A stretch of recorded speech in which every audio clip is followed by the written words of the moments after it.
Turns out I have an extra day here. Maybe a day and a half. Crazy. So unfortunate because I really wanted to have our new friends back over again. I guess I'll have to wait till I get back from the coast again, because as soon as I leave here, it's going to be full on. People coming on board and going home with fish. So, what am I going to do today? Sometimes being stubborn sure can work against you, right? I bought 100 and some odd fence posts, and I bought the hand digger. Bam, you know. I'm going at it.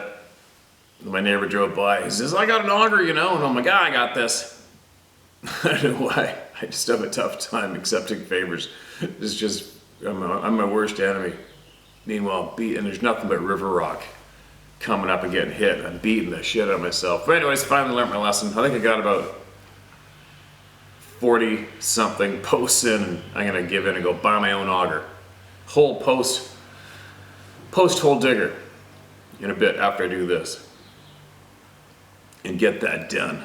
And I gotta get the, Sarah's finally agrees that the chickens need to be penned up after spraying chicken shit off of her back deck nonstop. And I tried to edit up the audio. I had the audio recorder and the camcorder videoing when I had the ladies over. Got that stupid rooster in the background. I got the goats running on the deck, chickens in the background, got the dog panting in the background. The background sound is frickin' brutal. And it's a long edit, so that's it for the chickens, no more. What else can I ramble about? Because I've got my 2 full buckets of coffee in me. One more quick note for all. Like I've said before, I am only one of you. We are the people, and that's it. It goes no further for me. I'm just one of you. And I've had a handful of people coming at me from a few different directions, telling me to email someone back who's trying to get together. I don't know what they're trying to do. They're doing a Canadian Bigfoot conference or something, and they wanted me to attend. And just so you know, the second that I see my name on the same piece of paper or email as any name in any reality TV show or the so-called Bigfoot community, I'm out. I don't ever want to see my name associated with those people, ever, myself. That's how I stand on that. So, in the future, if anybody wants me to join up with any group, it's not gonna. It's just that has no interest to me at all. Whatever floats your boat, I wish you all success in whatever it is you're after. That is not me. I'm not associated. I have nothing in common with those people at all, and I never will. The only one time that I may attend anything, which I have in the past, is if it was to sit and have a public conversation with Dave Plies. That's about the only way you're going to get me into the public eye outside of this ever. All right? Thanks for the invites, but no thanks. I am not one of those people, and I will never be associated with those people ever. I'm one of the people. I'm one of you. And that's what the focus is about. There's no celebrating one freaking person when it comes to this topic. It's all about us. That's where it gets lost. Celebrity status makes me puke. Anyway, sorry about that little ramble. I'm gonna bite my lip. Please stop. Don't email me, anyone, with anything that has anything to do with anyone who's in the so-called Squatch community and or reality TV shows. Any of those names and my name do not go together ever. All right? That's the guarantee that the email is not going to get fully read. I have no interest. All right, I'll stop there. Sorry I could babble. That has been the source of the main problem when it comes to this topic and more, as far as I'm concerned. Now, getting back to what's important is the voices of the people. I'm gonna kill that frickin' rooster, man. Okay, listen to this. This is titled 4 Separate Experiences. Steve, I'm not military or medical personnel, have been an intuitive person from a very young age, so here are my stories. I was in my 20s and traveling from Wahpeton, North Dakota, going to Sisseton, South Dakota with a friend. As we entered South Dakota, I was in my own world looking out the window. I was looking at an open field with huge straw/hay bales. I saw someone sitting on the bale. I didn't think anything of it until we arrived at my friend's relative's place on the reservation. Then the image ran through my head that there was something off about that moment. That person was a very large and red/brown and was hairy from head to toe. I shared what I saw with my friends, relatives, and they all stopped and started talking in Lakota. My friend said that the natives there didn't talk about them. Next experience. I worked for a Native American boarding school and I chaperoned a trip to a place near Sisseton, South Dakota at Sika Hollow Park. This trip was during the day. At this park there was an area of thick bush with a trail. Some of the students went on this trail and quickly came back out scared. Curiosity got the best of me. I asked the other two chaperones if they wanted to go with me on this trail. They were from Sisseton and quickly said no. I took off by myself and I've been walking for about what seemed like 5 minutes and felt something watching me.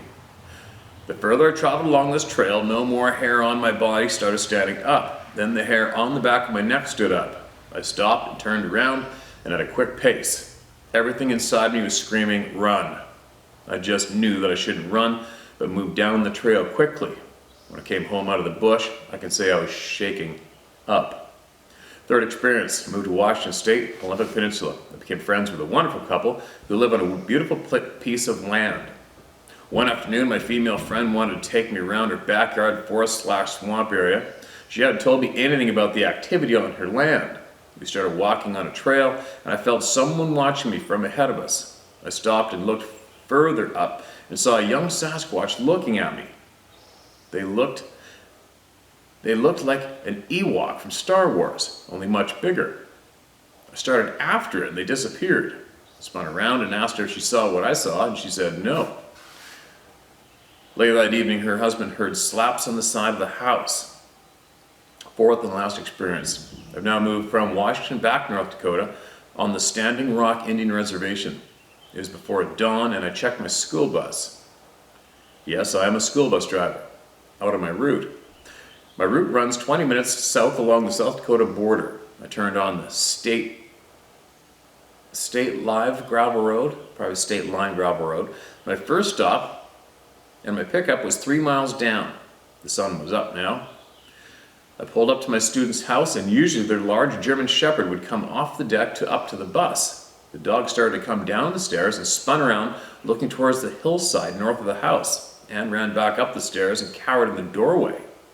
I looked in the direction of the hill slope and saw a person walking down the slope in a sauntering way. I didn't think anything of it. Started backing out of the driveway. As I'm traveling, and again like the first shared experience, for some reason looked in my side mirror and the person was large and wearing a reddish-brown hairy coat. I thought it was interesting. They were all hairy. I didn't think anything about the experience until my coworkers were talking about sightings of what the natives call them, is the old man. I told coworkers my experience and they all started talking in Lakota and were surprised that I had seen him. I've learned from my coworkers that when out in this area they do a few things. If you hear old man and shoot a deer, to leave the backstrap for him. That the old man is sacred and you do not hunt him. Bad things happen to those that do. Thank you, Steve, for starting a platform for us out here to share our stories. I have more that I will share later. Stay safe and blessed to you and yours, and you too. And thank you so much for that email, and I'm absolutely looking forward to more from you, all right? Make sure you do. Make sure you do, and if you can, get more people from that community, your community, to email us in as well, all right? It's very, very important. To me anyway, I'm sure many others.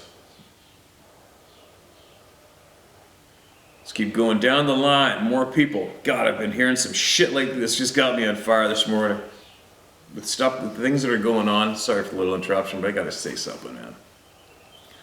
The shit that's going on, I've had many people emailing me telling me that basically we are in a war, some sort of spiritual war, which I believe is true at this point of the game. There can't be any other excuse for it. It's just, insane. It's insane what has been going on this last couple of years on all levels. So many different categories. It's upsetting.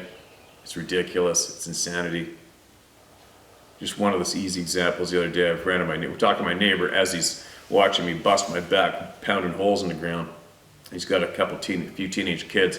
A couple of his kids got a job here for the summer, working for the parks, and they're something to do with mountain biking. And they do a little first aid course, and then they had to stand there and all hold up 30 different cards which represent 30 different genders or some damn thing that the children must memorize before they carry on. I don't know who's instigated this insanity, who's supporting it, why and how. I don't understand.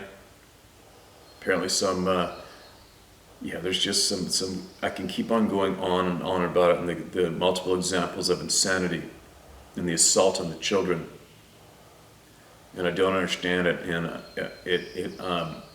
it frustrates me because I want to stop it with all I got. And I don't know what to say right now. I'm sure you're all very aware of what's going on today in the world today on various topics, but I think there is most definitely some kind of war on humanity going on. It's upsetting, it's frustrating. It's amazing how far the population can be pushed. It's amazing how far the population is being pushed today without popping. Is it gonna pop eventually? I think it must, right? I think it's gonna have to pop. Anyway, we gotta start protecting the children. That's where the change starts, and that's why the children are being assaulted. I call it being assaulted because they are being assaulted.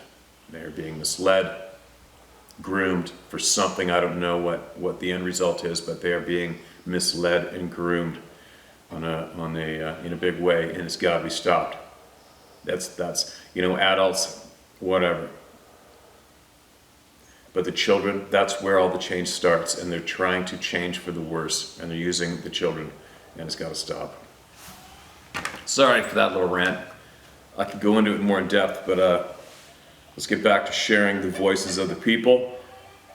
And I think I keep trying to go on the Rumble channel. I'm way overdue. I got a lot to say. But we got to start protecting the children from the insanity. You have to. All right. UK and Sasquatch is the title of this one. Hi Steve, my name is Gary Thomas Miller. I write to you in honesty. I have not had an encounter with one of these beings. I've lived and worked my entire life in the outdoors. I'm an accomplished outdoors man. I spent months living in the forest in all seasons with a base camp fire as my only sense of home. I learned a living teaching people outdoor living skills, bushcraft, survival, tracking, archery, to name but a few.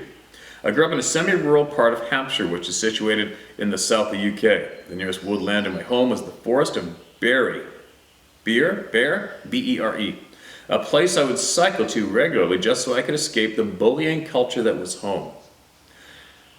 I would have been about 14 years young when I would go to the forest to build shelters and climb trees on my own. Not too many people came to the forest back then, just the odd dog walker or horse rider. The vegetation was so thick, I would sit and watch the passerby totally unseen. I loved it, being the watcher. I'd sit at the base of the tallest tree and just relax, close my eyes and listen. When I opened my eyes, on many occasions, small birds would hop within inches of me, look at me and not be scared off by my presence. I believe it's because I became in tune with the natural world. In my learning of the art of tracking, this became known as a sit spot. So here's the reason I'm now writing to you. I've been watching your hunt stories on your YouTube for a while. You then spoke of your grandfather's encounter and then your own encounter. Your reasoning for speaking out about this topic was nothing short of heartwarming. Now I bought your book. Fudge me silly. I start reading page 55, and at the bottom of the page it is entitled, Even in England, The Forest of Fudging Beare. I was shocked, not only by the location, but the name of the person who submitted their encounter story, Catherine. I instantly recalled a friend of mine, whom I knew as Kate, telling me of A horrifying experience involving something massive outside the car she was in one night near Denmead. Then it all flooded back to me. I then started to recall the time I stayed in the forest till dark, just so I could have a small fire and to be that naughty 14-year-old. I made a fire, a small one. I sat watching the flickering of light and the foliage about me. Suddenly, I had a feeling of being in big trouble, like I had just been summoned to the headmaster art school. Gut-wrenching feeling. Started feeling sick, dizzy, and disoriented. My next realization is that I am now cycling as fast as I can down the road I live towards my parents' home. Streetlights and familiar homes all around me. Steve, the forest of Beard is 3 miles away, and I was in the deepest part of it. I have no memory of getting out of the forest, let alone the cycle home. You could say that I panicked because I lit a fire where I wasn't allowed to, or make of it what you will. In some of your most recent videos, there's been naysayers about Sasquatch in the UK. All I can say is, never rule out what you can't see. Just because it's not visible doesn't mean it isn't there. Can you see the air you breathe? No. Politicians exhale bullshit daily. Can you see it? No, but it's there. Steve, if you ever read this, feel free to use my name. Thank you for what you do, and I wish you all the best in your future endeavors. You're making a very positive change in this world, and I hope one day we all find the final puzzle piece. Please keep doing what you are. Please keep doing what you are brilliant at, and stay safe. Sincerely, Gary. Gary, appreciate your words, man. I'm glad you recognize that, and the name is a little random, isn't it? Coincidence? Not a bad thing. And yeah, the politicians, from what I understand too, side note, from my investigations, what I'm learning and watching, the British politicians' politics seems to be one of the top when it comes to corrupt and evil in this planet today. And we'll leave that at that. Here comes one of the shittins. I got 5 rat traps over there. I better do something to avoid this tragic scene as quick before it happens. I'll be back in a second. All right. Imagine if one of the little shittins got cracked in one of the rat traps here right now. Sarah would lose her shit. Anyway, moving along. Thanks again for that email, man. Appreciate it. Appreciate it.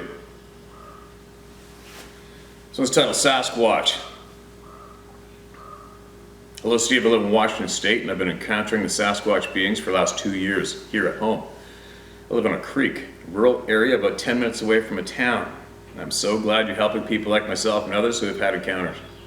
I sent you photos of the Sasquatch beings and told you about the beings here. I've had the beings yell, scream, growl, and zap me. They like to watch me play with my dogs. They watch me while I garden.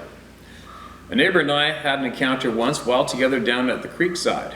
I have many photos of the Sasquatch and their prints. I've tried telling my neighbors about the Sasquatch beings. Some believe, others don't. Even after I showed them my photos, I think people are afraid to believe in the Sasquatch beings. I had a huge male Sasquatch come and look in my window here at home. He had to be 10 feet tall as he had to duck down to look in the window. He had gray hair mixed in with dark hair on his cheeks. He had gray skin, wrinkles, and beautiful brown eyes that looked human. He had expression in his eyes that looked like concern. My guess he was... Come here, you little shit. My guess he was concerned with how I was going to be with seeing him. I was 15 feet away from the window he was looking in. I had a clear string of lights hanging outside under the cedars by home, so this helped light up his face. He stood at the window for about 2 minutes, give or take. I know you have seen the beings and know all the feelings that overcome you when you first see them. I have to live with them and get along with them. My husband has seen them. He has smelled them once, I've smelled them 3 times. I don't want fame or money from telling my story. I just want to inform people about the beings and let them know they are not alone.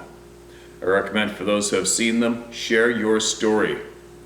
I don't want my name used as I don't want people coming to my area to bother the Sasquatch beings here. You can use Lenny for sharing. If you want to ask me any questions, please ask. I've told my story to David Plattis and some of my photos. I've reached out to other big names in the Bigfoot world, but I'm disappointed in getting any help from them. I hope we get to the bottom of who, what, and where the Sasquatch beings come from, came from. I believe the people who are in charge of this information about the beings know all the answers. I'm not crazy, not seeing things that are not there. I hope the truth will come out. Thank you for your help for the people who need to share the stories truthfully. All right. Appreciate your email. It sounds like you've got a lot of experiences. Thank God you're not suffering PTSD from it, and they haven't intentionally terrified you, right? And reaching out to what many people call the big names in the Sasquatch community, that's obviously a waste of time. Proven. Not being insulting is fact. If you looked at it in a business point of view. Okay, how long have you been in business and how much success have you had? 0? Okay, thanks, moving along. Right? That's how I look at it. Pass the bullshit, move forward. And don't waste any time. And the only answers you're going to get is going to be from the people. That's the only place is where you're going to get the truth, the powerful truth, the blatant, blunt, bullshit-free truth is from the people. It's the only place.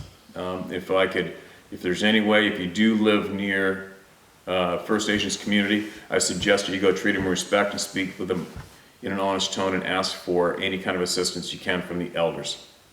As far as I'm concerned, that is well where you are going to get some very helpful information at this point in the game. So it's the people and the First Nations elders, the elders in any continent.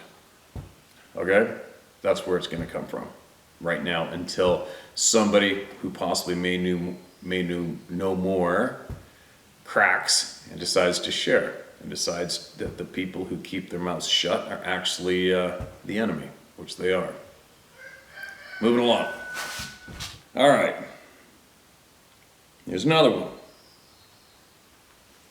Mark, this is titled Sky Camp Sighting. Steve, I'm sorry for my intro and my last share. You seemed either perplexed or thinking, is this guy stupid? While staring into the camera. I was just excited to get my story shared to people that would be able to hopefully relate. Again, like many others, I appreciate you. This experience happened to me in high school, I would guess in 2001-02 school year. This took place at Sky Camp in Fall Creek, Oregon. This building is amazing. Downstairs in the center of the building there's a giant fire pit with a vent/chimney thing. The kitchen is down there, and multiple lunchroom type picnic tables. Upstairs all around were bunks and doors leading to above ground porches. One of the nights I went out while almost everyone was sleeping, I couldn't sleep and decided to go sit out there and have a cigarette and enjoy the calm, cool, moon and star-filled night. So, I'm just staring out in the field and tree line and noticed something rubbing up and down on a big tree. I thought a bear scratching its back, but then realized that bears don't live in that area. There are cougars, but I've never seen a cougar standing up on his hind legs, and I don't think they do. So, I'm sitting there dumbfounded, thinking I get this experience again, though I'm further away this time. I shone my flashlight in the direction and noticed that it looked similar to what I saw on numerous occasions, and the one that stuck with me from White Creek in my previous share is an eerily beautiful sight. I'm serious. I caught those yellow eyes in the light, and within a split second it looked right into my eyes and it booked it across the football-sized field, just swinging those oblong arms back and forth. Long dark hair, just flowing as it's running. The way the moon hit it, showing this big built muscular 7-8 foot at least frame. It left me in awe, wishing I had someone with me to see what I saw. I tell you, when it reached the other side of the field in what seemed like minutes, because I was in awe, I heard this voice in my head that said, Wapida. I had no idea what that was until I woke up later that day and asked if anyone knew what that word meant. I was told from a friend that it meant thank you in Sioux language. This made me smile. I felt accepted by this being. Anyway, appreciate you, Steve. You're an amazing human being. Keep on keeping on, my man. Take care and stay safe. Did you say I could use your name? Sorry. I always get mixed up sometimes. Tom Sweely from Eugene, Oregon. P.S. The last share, Oregon is not Boregon. It was only one being that I saw and said they, not thinking gender. I just wanted to clear that up. I wasn't sure if it was male or female, hence saying they. I kind of remember the title, but I don't remember thinking anyone's stupid, that's for sure, Tom. And the gender thing, that's not going to be a topic on this page ever. But thank you so much for sending that email in, man. I'm glad you had a positive encounter. I'm really glad you had a positive encounter. That's a good thing. It's weird.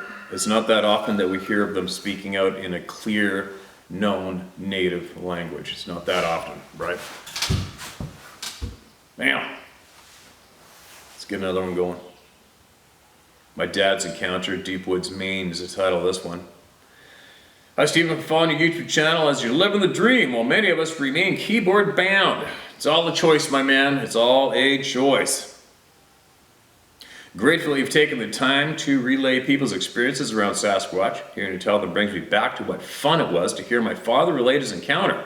He's a serious person, not full of shit, and very well versed in animal behavior and physiology. His story never failed to cause my hair to stand on end.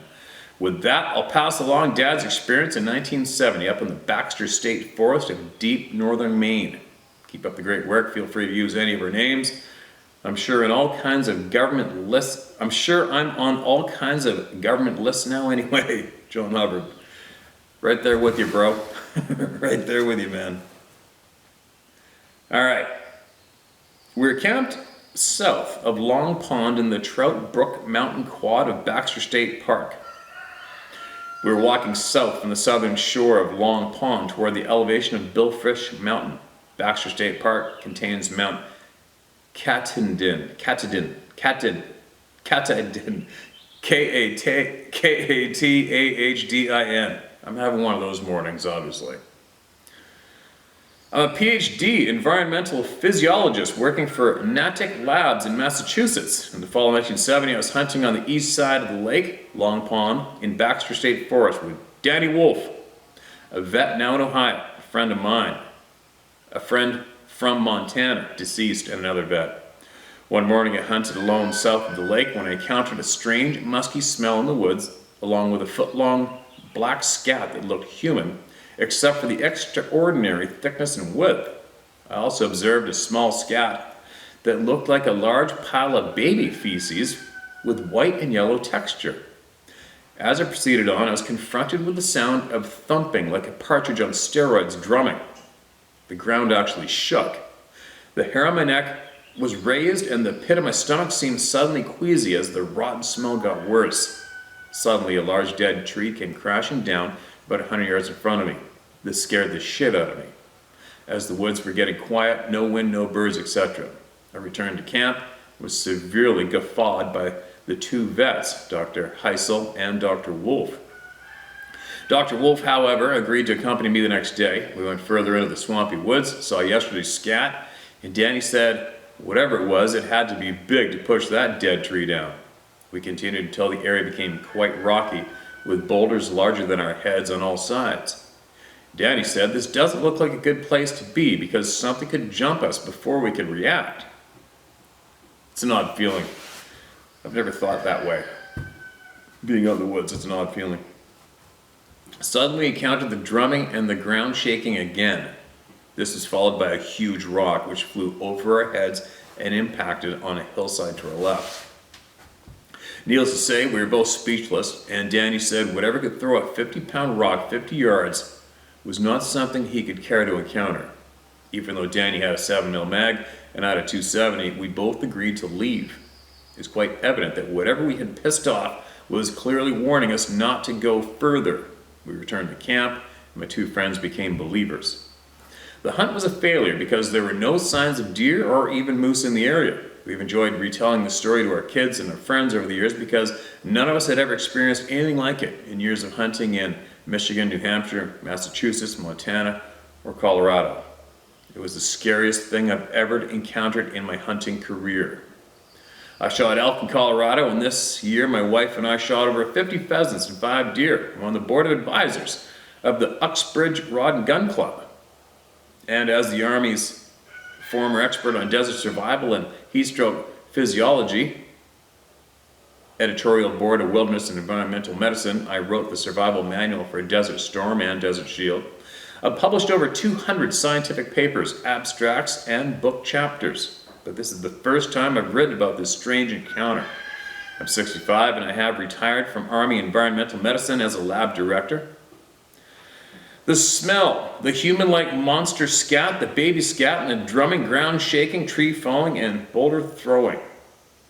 Oh, this is a report submitted to that goofy group. All right. In closing, if you've read this, I appreciate it. I've come to think of you as a friend, as you sound and act like most of my buddies. Nice to queue up your channel and listen while I work. All the best, John. Appreciate the share, John. It's an interesting one. It's a common one, right? It's a common one, man. The rocks being thrown. Everything your dad mentioned it's been experienced so many times. So many times. All right, what do we got? Let's keep going. This is titled Third Encounter.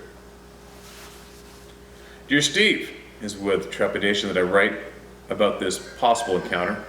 November 2017, my friend and I made a trip to my land in South Georgia to hunt white-tailed deer. He and I are both veterans, and we enjoyed hunting in my stand, which is about 6 by 6 and 8 feet off the ground, with a commanding view of my back field, about 20 acres. There are woods that bracket the field with a swamp covering a good portion of the south side of the field. During our afternoon hunt, my friend had the good fortune of shooting a good-sized doe on the southeastern side of the field about 250 yards away. We waited until the last light to get down and retrieve his kill. After he had loaded up the doe in his truck, we were chatting about the land and how special this part of my property is and some of the strange happenings. When my friend nodded his head towards the north part of the fields and said, "Do you see that?" I looked and we both saw what resembled a predator-style form with light whisks around it moving effortlessly across the field from west to east. It turned north towards the woods and then disappeared. As it moved, it looked like it was about 9 to 10 feet tall. It was just gliding and walking/running upright. You could see what looked like legs and arms, but you could sort of see through them. After listening to other people and their accounts concerning Sabe disappearing and just being there like a predator image cloaked, I'm thinking that it was a Sabe and is known to inhabit the woods here. Praying for you and all the people involved with the political situation in Canada and the US. May the peace of God be with you and Sarah and the kids. Sincerely, Mark D. McCall, PhD. Right? And to all the people listening, who wakes up in the morning and decides they're going to make that story up, right? When we were on the topic of bullshit being fed to the people yesterday, here's an example. I think I'm going to wake up this morning and I'm going to think up this story, and I'm going to go on my way to go online, find a YouTube channel, and find the email address and email it to the people and type it out. Because, well, that's what people do. Said no one ever, right? And there we go, and there is an aspect of the sightings that the majority of the people who consider themselves experts and so-called big names in the community don't want to talk about and don't want you to hear about. Right? They just don't want to go there, and that's why they are still doing the same frickin' circle and the same piece of dirt they have been for the last 25 years, going nowhere, absolutely nowhere. Because nobody wants to accept the details that are getting shared commonly non-stop. We are, right? We are. What I would do to be able to have that skill, to be able to cloak myself and get shit done. And I'm no doubt they don't want us having that kind of knowledge, right? Let's keep going. Thanks again for sending that in, man. Absolutely appreciate you, and I 100% believe you. Sasquatch sighting in my backyard and another in my yard. I don't have any pictures or videos, I wish I was able to, but my cousin and I are very interested in Sasquatch. We've done hours of research, and I'm fortunate enough to live in northern Minnesota, which is very common place for sightings. Anyway, last summer my cousin was at my house for the night. It was a Friday. My grandparents store their camper next to our house. So when he comes over, we spend the night in that so we don't have to be quiet. Well, there's multiple times we've heard noises near the camper.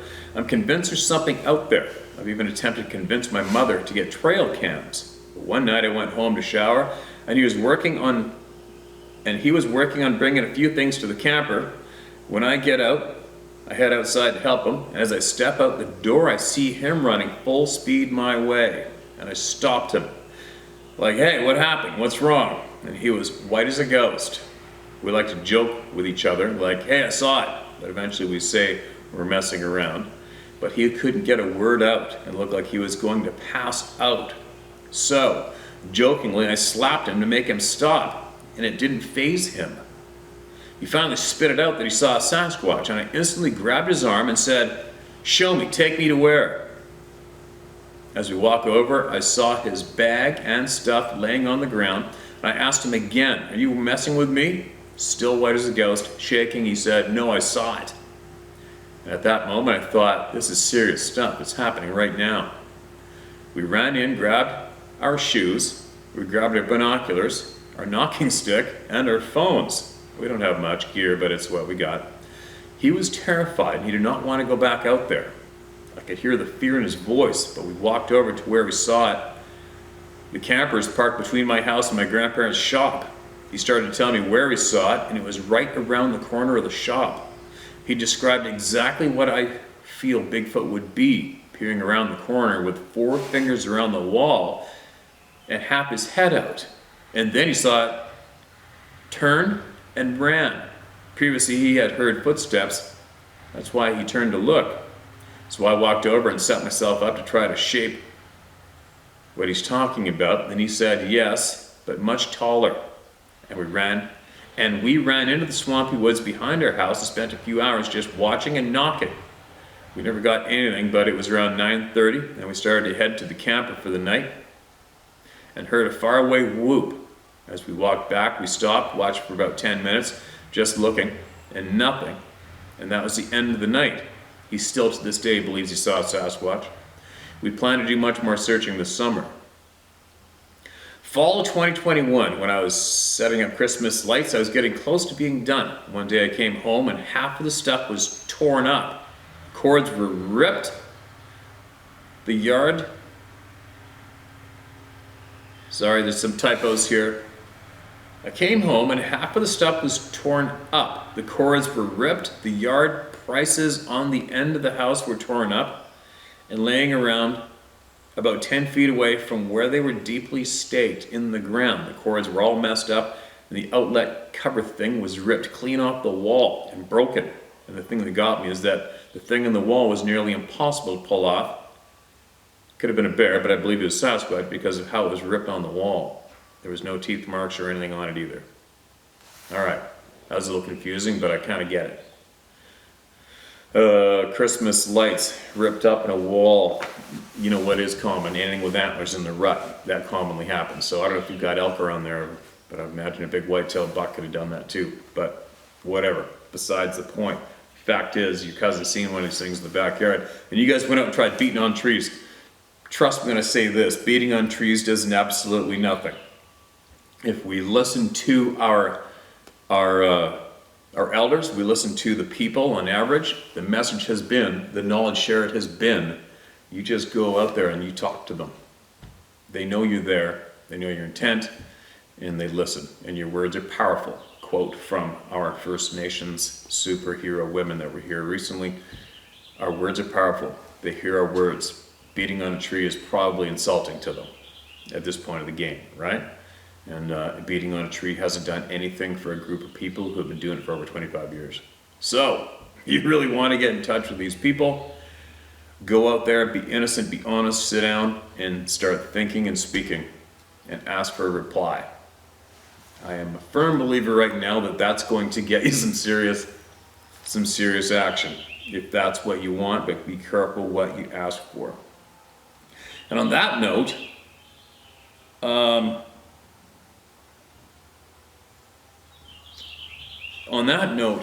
Remember, a lot of people have been talking about that man, I think in Florida, who had the experience where he was pinned and he lost his shit, and he probably, I don't think he's still the same today. I don't know him. I haven't kept up on him. I don't know where I would, but I don't think this man came out of it very well. But he had a terrifying experience, and what he quoted was saying, what he was told by these beings was that it's a game. They hunt us for challenge, for fun, and the more challenging the prey, meaning us, the better. The more smart, the more elusive, whatever it is. Let me say that one more time to get more clear. What it came down to was they hunt us, and the harder the prey, the higher the score, the better the trophy. Now, for me, I do not believe that at all. I believe the man's story. I believe he heard what he heard. All right, don't get me wrong. Do I believe that there is a group of any flavor of being out there who is hunting us like they did in the movie Predator as a trophy hunt, and that the harder the trophy, the more valuable the trophy when it comes to hunting a human? Not a frickin' chance. There is nothing difficult about hunting a human being. Absolutely nothing. Humans are so easy, it's ridiculous. We have no sense of smell. 99% of us are not in tune with the sixth sense. We don't have claws and teeth. We can't run as fast as a deer. We are a nothing to hunt. I think possibly, if that was the case, then possibly the highly trained military special forces individuals, they might be considered a higher form of trophy when it comes to trophy hunting humans, if that was actually a thing. Possibly the tough trophy to acquire would be one of the top politicians in the world. That probably would be a little challenging, but if you could come and go and disappear at will, it would be nothing as well, right? So I thought about that the other day. I thought about just a simple human being out bashing on trees being considered a high stakes trophy for a trophy hunter from another galaxy or plane. Not a frickin' chance. Nope. I believe whatever was manipulating that poor soul was just effing with his mind, with anything it could come up with, and inflicting terror and bullshit into that person's mind. That's what I believe went on there. And what it was doing it, I don't know. Do I want to know? No. I don't. Do I believe it was Sasquatch? Not a chance. Nope. Anyway. I'm a little on edge today, I'm sure you could tell. I'm in one of those moods where I could fight, probably because I didn't get much sleep last night. Is what it is. And I know there's a handful of you that enjoy it when I get in these little moods. I kind of do too, in a way. Anyway, let's read one more. It's titled The Owl Man Replies. Hey Steve, thanks for what you do. A lot of things have been cleared up for me, but I also have a whole lot more questions now. All right, this will be the woman who emailed in asking for, I'm guessing, it was about the woman who had the dreams and needed advice from the Owl Man and more, and she received it. And this is her reply again. I sent an email to you back in April about a weird experience I had in New Mexico. I don't think you've read it yet. Anyway, I just watched the episode where you read the Owl Man's reply to the person who asked about attachment and dreams. All right, it's not that person. And I have a question for both you and the Owl Man. The Owl Man seems to have a whole lot of knowledge of these beings. He stated he sat out in the dark with his friend 3 nights a week for 3 years and communicated with these beings and described to us that the Sabe people communicated like someone with ADH. He stated that he himself had a lucid dream where a hairy hand appears and he asked permission to touch it. He explained that a female Sabe took him around and showed him how they lived. One thing that stood out about the conversation is that he said the Sabe women told him, "We are the same." This has been stated by other contributors that have had contact as well. But here's the burning question. What are they? How are we the same? It seems to me that this should be the #1 line of inquiry when anyone's talking to these beings. Everyone, including you, has been potentially waiting for Edgar to get back to us with that information. So if someone like the Owl Man has direct communication with these beings, then why didn't he ask? The door was open to him on that subject when the Sabe woman stated that we are the same. And I should point out also that after you read his comments, you didn't ask about this either, which is puzzling to me. Because after all, that is the one thing that we all want to know, the truth. What are they? I think finding out what they are will go a long way to explaining why the government wants to keep this knowledge a secret. And since the Owl Man communicated with these beings, there are other questions that should be asked, like, what happened to all the people that disappeared? Who took them? Can we get them back? What other beings are out there, and are we in danger? As I mentioned in my first email, I hope that I never have a frightening encounter with these beings. However, if I had the opportunity to communicate with them, I'd sure have a lot of questions, and I would not waste any time asking them to get right down to the truth. Thanks, Steve. You're a true patriot with a backbone, and the world needs a whole lot more honest men just like you who will stand up for what is right and not look back down the current criminal cartel that has a stranglehold in the world. If we were to get our freedom back, we have to take it back. And I'm ready, let's roll. It's so full in. Barb in communist-occupied California. Thanks, Barb. I'm replying to you from communist-held Canada at the time. Coincidentally, lots of questions. Excuse me. Lots of questions. What can I say to that? Who's responsible for making people disappear? Number one, I think one of our number one enemies is people, without a doubt. And from what I've been told, what I understand, there is also a risk coming from up there.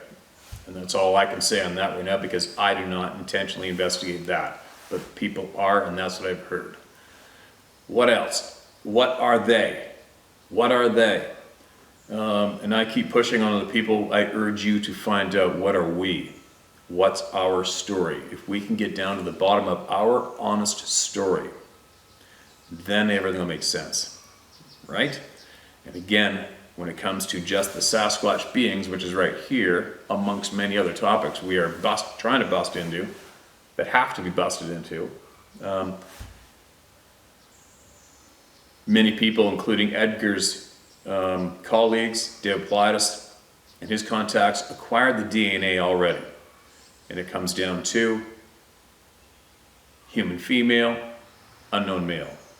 The majority of the people who handle the DNA leave it at unknown male, and from the studies that Edgar's colleagues have, it comes down to various animal DNA, and that is what they have told me. You know, I haven't been in contact with Edgar. Obviously I've been away, I've been busy, and I need to get an email out to his wife Karen again soon, get an update, and I need to get a hold of his colleague as well to see if he will send me directly the information he agreed to share with us. But you have to have respect for Edgar and his family, for what's going on. I don't know the status, but I know that the cancer is beating the shit out of him, right? So he doesn't need me nagging and harping on him to share whatever he has to share before something may happen to him, right? So we will receive what we receive from them in due time, and we'll appreciate it when we receive it, but I'm not going to hound that family at all as they're going through what they're going through, right? Anyway, I'm a little fired up. I got some shit I gotta get done. Yes, I have patience to a point with what's going on in our countries today, but I don't have much patience left. It's getting close to that time, I believe. And I would like to, if I could pass on any words right now, it would be mass, no, or non-compliance. Mass, no, or non-compliance. And I'll leave on those words. Pass them on.